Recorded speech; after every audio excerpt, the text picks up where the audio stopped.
Shalom Bapak Ibu Saudara yang dikasihi oleh Tuhan, puji Tuhan, kita berjumpa kembali dalam program Renungan Keluarga Kristen. Mari kita bersama-sama dengan penuh sukacita menaikkan syukur kita dan juga menyiapkan hati kita mendengarkan sabda Tuhan dengan kita bersatu di dalam doa. Mari kita berdoa. Bapa kami yang di sorga, kami terkagum akan Kau. Tuhan, Kau Allah yang setia menopang kami, memelihara kami. Sampai dengan hari ini Tuhan sudah menjaga kami. Kami bersyukur Tuhan. Kami memuji Engkau. Dalam segala hal kami dapat lewati sebab Tuhan pegang tangan kami. Terima kasih Tuhan Yesus. Kami bersyukur. Tuhan, kami mohon hari ini Tuhan kembali mengingatkan kami, menjagai kami, menuntun langkah kami untuk kami merenungkan firman-Mu. Terpujilah Engkau Tuhan. Demi nama Tuhan Yesus Kristus, kami mengucap syukur dan kami siap diberkati oleh firman Tuhan. Urapilah hamba-Mu ini, berkatilah Bapak, Ibu, dan saudara-saudara di tempat masing-masing. Kami akan merenungkan firman-Mu. Demi nama Tuhan Yesus Kristus. Amin. Bapak, Ibu, saudara yang dikasihi oleh Tuhan. Hari ini kita akan bersama-sama merenungkan bagian firman Tuhan yang akan menolong kita untuk bersama-sama hidup di dalam kasih. Dari Matius pasal 22 ayat 34 sampai ayat yang ke-40. Matius 22 ayat 34 sampai ayat yang ke-40. Demikianlah sabda Tuhan, mari kita membaca, mendengarkan dengan penuh perhatian. Ketika orang-orang Farisi mendengar bahwa Yesus telah membuat orang Saduki itu bungkam, berkumpullah mereka. Dan seorang dari mereka, seorang ahli Taurat, bertanya untuk mencobai dia. Guru, hukum manakah yang terutama dalam hukum Taurat? Jawab Yesus kepadanya, kasihilah Tuhan Allahmu dengan segenap hatimu dan dengan segenap jiwamu dan dengan segenap akal budimu. Itulah hukum yang terutama dan yang pertama. Dan hukum yang kedua yang sama dengan itu ialah, kasihilah sesamamu manusia seperti dirimu sendiri. Pada kedua hukum inilah tergantung seluruh hukum Taurat dan kitab para nabi. Bapak, Ibu, saudara yang dikasihi oleh Tuhan, diberkati oleh Tuhan setiap kita yang membaca, merenungkan, mendengarkan firman Tuhan dan melakukan dalam hidup tiap-tiap hari. Bapak, Ibu, saudara yang dikasihi oleh Tuhan, kita bersama belajar tentang kasih. Kasih yang didasarkan pada apa yang Tuhan mau. Bapak, Ibu, saudara, seringkali kita dalam hidup ini membuat klasifikasi atau pengelompokan, ya. Mana yang terutama? Terutama itu berarti yang harus didahulukan. Mana yang harus didahulukan dalam hidup ini? Sama seperti orang-orang Farisi, ahli-ahli Taurat juga hidup dalam klasifikasi. Mereka menganggap mana yang paling penting dan yang paling penting itu dilakukan, tetapi mereka mengabaikan yang berikutnya, ya. Maka sebenarnya pertanyaan dari orang-orang Farisi ini secara praktis sebenarnya kita juga menjalankannya dalam hidup kita. Entahkah itu berdasarkan etika moral budaya kita, entahkah itu berdasarkan konsep-konsep yang ada di bangsa kita yang di dalamnya kita bertumbuh karena pengasuhan kita, ya, karena di keluarga. Ada orang yang berkata begini, Bapak, Ibu, saudara, kalau bersikap kepada tamu itu haruslah memberikan yang terbaik. Ya, misalnya seorang penjual buah pada waktu di rumahnya akan hadir seorang hamba Tuhan, maka dia akan memilih dan menyiapkan buah-buah yang paling baik dari yang dia jual untuk dia bawa pulang ke rumah dan untuk disuguhkan kepada hamba Tuhan. Tapi jika dia melihat, oh ini ada bagian yang sudah mulai ranum, mulai layu, ini kalau dijual orang sudah juga nggak beli, jadi kita bawa pulang. Tapi berbeda, bagian-bagian yang sudah mulai ranum ini boleh dimakan sendiri, ini boleh dimakan keluarga sendiri. Bapak Ibu, itu tidak salah.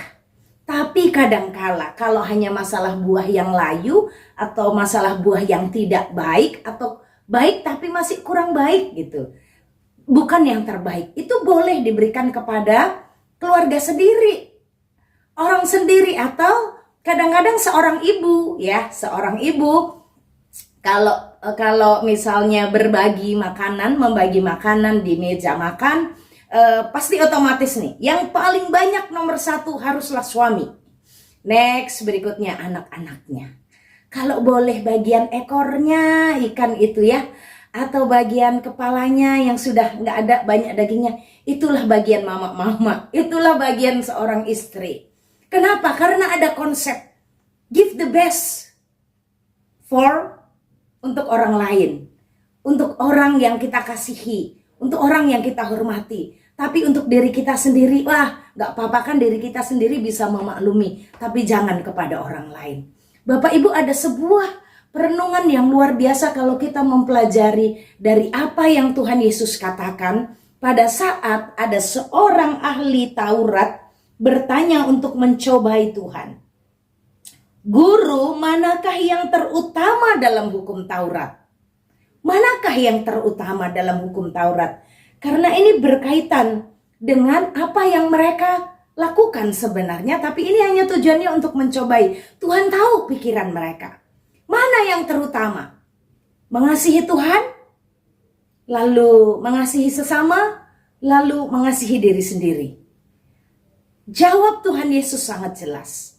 Kasihilah Tuhan Allahmu, the number one, this is the first, yang terutama, dengan segenap hatimu, dengan segenap jiwamu, dengan segenap akal budimu.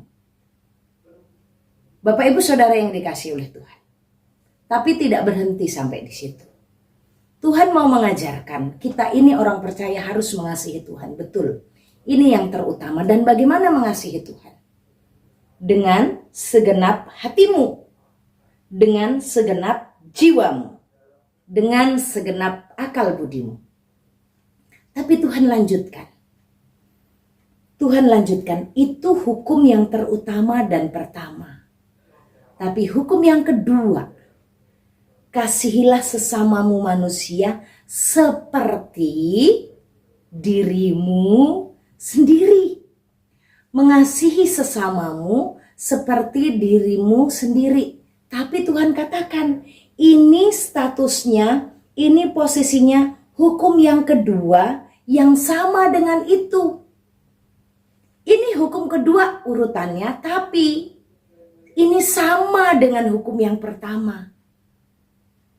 Tidak ada perbedaan. Apa yang harus dilakukan? Mengasihi sesama seperti mengasihi diri sendiri. Bapak Ibu Saudara, Tuhan tidak bilang begini, kasihilah sesamamu manusia dan jangan mengasihi dirimu sendiri. Tidak. Kasihilah sesamamu manusia seperti mengasihi dirimu sendiri. Banyak sekarang bukan mengasihani ya, bukan mengasihani, jangan salah maksudkan. Artinya apa? Bahwa sebenarnya ada satu pesan penting yang Tuhan mau sampaikan. Banyak orang berjuang, tampil untuk mengasihi sesamanya, supaya dilihat orang lain, atau dia merasa benar karena dia mengasihi orang lain, tapi akhirnya dia mengorbankan dirinya sendiri. Beda konteksnya dengan Tuhan Yesus. Ini Bapak Ibu Saudara berbicara tentang hukum kasih. Bapak Ibu Saudara, orang yang belum bisa mengasihi, bukan mengasihani, mengasihi dirinya dengan segenap hatinya, dengan segenap jiwanya, dengan segenap akal budinya, tidak mungkin dia bisa mengasihi orang lain. Tidak mungkin. Bapak Ibu Saudara, hal praktis. Saat kita masih berlaku keras, kasar terhadap diri sendiri, tidak mempedulikan diri sendiri. Tidak demikian Tuhan katakan, kasihi sesamamu seperti engkau mengasihi dirimu. Bagaimana kesehatanmu sendiri engkau tidak perhatikan? Engkau bisa memperhatikan kesehatan orang lain. Bagaimana engkau peka dengan kondisi tubuhmu yang sebenarnya sudah beri sinyal ini waktunya istirahat. Dan engkau tidak memiliki kepekaan terhadap dirimu. Engkau pun tidak akan bisa peka dengan situasi yang dialami oleh orang lain. Bapak, Ibu, Saudara, Tuhan tidak melarang kita untuk mengasihi diri. Karena mengasihi diri itu sebagai tolok ukur dalam mengasihi sesama. Orang yang tidak menuntut dirinya, dia akan bisa untuk tidak menuntut pasangannya. Orang yang mengasihi dirinya, tidak kejam terhadap dirinya sendiri, dia akan bisa hidup mengasihi pasangannya. Dia akan mengerti perasaan pasangannya saat dia juga mengerti perasaan dirinya sendiri. Bapak, Ibu, Saudara, Tuhan tidak melarang kita mengasihi diri kita. Justru dengan bisa mengasihi diri, kita bisa mengasihi sesama kita. Dan ini hukumnya sama. Mengasihi diri itu harus dikatakan dengan segenap jiwa, dengan segenap kekuatan, dengan segenap akal budi. Waktu akal budi kita tahu ini tidak baik untuk tubuh, kita lakukan untuk diri kita, dan kita juga lakukan untuk keluarga kita. Kita juga lakukan itu untuk Tuhan. Bapak, Ibu, Saudara yang dikasihi oleh Allah. Satu kalimat yang sangat indah. Dan hukum yang kedua yang sama dengan itu adalah kasihilah sesamamu manusia seperti engkau mengasihi dirimu sendiri. Bapak, Ibu, Saudara, Tuhan tidak mengajarkan untuk kita hidup egois. Karena jelas hukumnya, mengasihi sesama sama seperti mengasihi diri sendiri. Bukan mengasihi diri sendiri dan tidak mempedulikan orang lain. Orang yang egois mengasihi dirinya tapi tidak mengasihi orang lain. Tapi orang yang memahami dan melakukan firman, dia mengasihi sesama seperti mengasihi dirinya sendiri. Saat dia mengasihi dirinya, dia juga mengasihi orang lain. Tidak bersifat egois, tidak berpusat pada dirinya sendiri, tetapi sama bagaimana dia mengasihi sesamanya, dia pun mengasihi Tuhan Allahnya. Bapak, Ibu, Saudara yang dikasihi oleh Tuhan, inilah tentang kasih itu. Ajarilah kasih yang benar di tengah keluargamu. Seringkali kita bersikap tidak adil. Seringkali kita berbuat juga demikian di tengah-tengah anak-anak kita. Kamu yang besar ngalah ya, yang paling banyak untuk si kecil. Apa konsepnya? Supaya si kecil banyak gizinya, terus si besar, karena sudah besar gak perlu gizi lagi? Tidak. Bagaimana kita bisa mengajarkan mereka mengasihi orang lain berdasarkan sama seperti mengasihi dirinya? Kita juga harus ajarkan bagaimana mereka hidup di dalam kebenaran kasih yang benar yang Tuhan mau. Bapak, Ibu, Saudara, banyak orang akhirnya menuntut dirinya terlalu kejam, menuntut dirinya terlalu keras. Padahal saat dia berlaku keras, berlaku kejam terhadap dirinya, dia belum mengasihi dirinya. Tuhan katakan hukum yang sama dengan itu adalah kasihilah sesamamu manusia seperti engkau mengasihi dirimu. Jangan engkau mengorbankan dirimu sendiri yang telah dikasihi oleh Tuhan. Jangan engkau menghancurkan dirimu yang telah dipulihkan dan diselamatkan oleh Tuhan. Bapak, Ibu, Saudara, belajarlah melihat dirimu seperti Yesus melihat dirimu. Belajarlah mengasihi dirimu sebagaimana Kristus juga telah mengasihi engkau. Bukan mengasihani diri, tapi mengasihi. Memperhatikan apa yang diperlukan. Peka apa yang diperlukan oleh tubuh. Merawat tubuh ini juga bisa merawat orang lain. Bapak, Ibu, Saudara, Tuhan mengingatkan kita hukum yang kedua yang sama dengan itu, harus dengan segenap hati, harus dengan segenap jiwa, harus dengan segenap akal budi. Mari kita bersama melakukan kasih dengan seimbang, mengasihi Tuhan, mengasihi sesama, dan mengasihi Allah. Dan semuanya itu sama dengan itu, sama dengan hukum yang terutama kita harus lakukan. Demikianlah hukum yang kedua kita pun harus lakukan. Mari kita bersama hidup di dalam kasih dan melakukannya. Tuhan Yesus, terima kasih Tuhan menolong kami hari ini. Tuhan berkati kami. Kami mohon dalam nama Tuhan Yesus, mampukan kami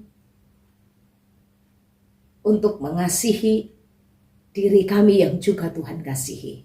Tuhan tolong setiap pribadi yang saat ini sedang terjebak, berlalu kejam, berlaku keras, berlaku tidak mempedulikan diri sendiri. Tuhan tolonglah agar kami sungguh hidup melakukan firman-Mu.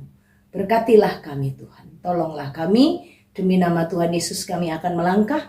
Tuhan berkati aktivitas kami sepanjang hari ini, demi nama Tuhan Yesus Kristus. Tuhan memberkati engkau dan melindungi engkau. Tuhan menyinari engkau dengan wajahnya dan beri engkau kasih karunia. Tuhan menghadapkan wajahnya kepadamu dan beri engkau damai sejahtera dari sekarang sampai selama-lamanya. Amin. Shalom, Tuhan Yesus memberkati.